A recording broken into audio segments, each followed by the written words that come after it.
Previously, on the Briogeo channel, I silk pressed my hair for the first time in an entire year. For a lot of us naturals, straightening our hair is like the NBA Finals, the Olympics. It's this big event that you may only see once a year, and many of us focus on the hot tools we use, the temperatures, or even that fancy serum that smells like cotton candy that we saw that one celebrity wearing that one magazine at one time. But I hate to break it to y'all, the most important step in straightening your hair actually happens by preparing it while your hair is still damp. I know, this is shocking information for me too.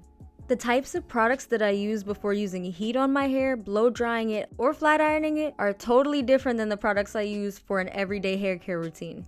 There's an old saying that every great blowout or silk press starts in the shower, and this saying is the absolute truth. The first step that you want to make sure you do is clarify your hair. Using a clarifying shampoo is really important because it removes buildup, and removing buildup ensures even heat distribution so you don't get those hot spots where one section of your hair is straighter than the other, and also buildup makes your hair look really dull. For every example that I give, I'm going to showcase salon quality products or high-end products and some drugstore products for everyone that's on a budget. One high-end shampoo that's tried and true is the Kenra clarifying shampoo. This will get your hair squeaky clean. And also I like the Garnier Fructis Grow Strong fortifying shampoo. It smells amazing and it also has some slip. The next step in the process would be to condition your hair. You want to condition to help with detangling without breakage, help with sectioning your hair to prep for blow drying, and balancing your hair after using something alkaline like a shampoo.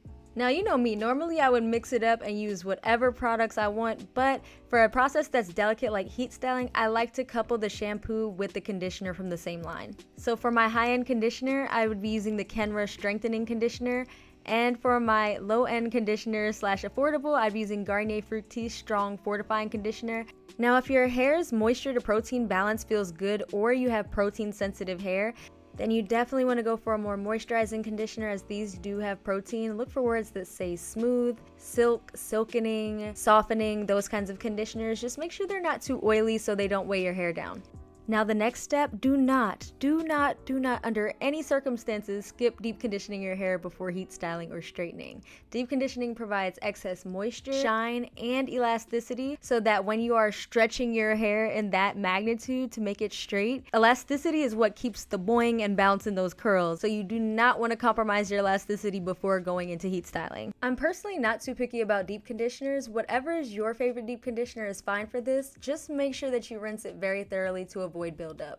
The next step is optional. Some people love it, some people hate it, some people think it weighs their hair down, but I like to use a leave-in conditioner. Nothing really heavy, and you want to use it extremely sparingly on the hair. You do not want to saturate your hair or make it oily or greasy. So here's an example of two leave-ins. The drugstore one would be from Target, the SGX NYC 10-in-1 leave-in treatment, which is actually kind of a heat protectant within it of itself, and then the Aveda strengthening leave-in. The leave-in from Aveda isn't really a heat protectant, but it does help with the strength of the hair. But this step, y'all, is not optional. My blowout heat protectant spray. 99.99% of the heat protectant that I use will be on my damp hair. You want to avoid using heavy heat protectants on dry hair because that's what can cause that smoking sensation with the flat iron. It's not the end of the world, but we prefer to avoid that. So for heat protecting, there's two main options I like to consider: a blowout spray and a blowout cream.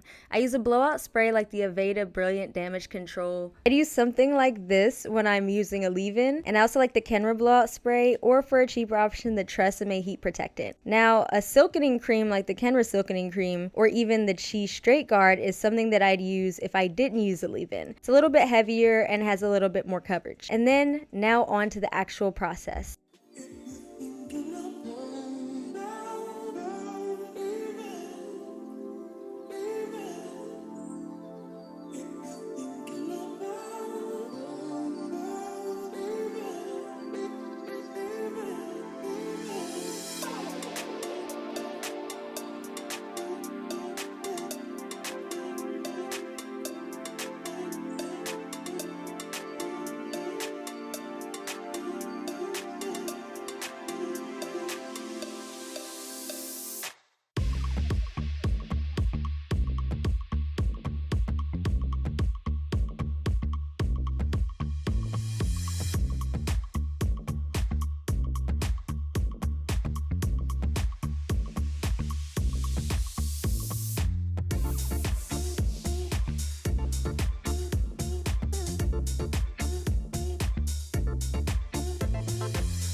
tunnel vision when I hit the holly. Working on that cause my mind is on an island. Told my babies I'll be homeless, so don't stay up. Breaks my heart to see them sad, so I won't wait up. Need it all that's mine, I need it now. I lost my patience the same week I lost my smile. My baby pressed me, said I'm acting like a child. I took some L's, can lie, that really brought me down. I'm so antisocial, but I guess it's type selective. Swear I make a change, but for now I just can't help it. Only trusting God in these scars that I've been dealt with. I'ma do my job, time to grind, time to ignore. They know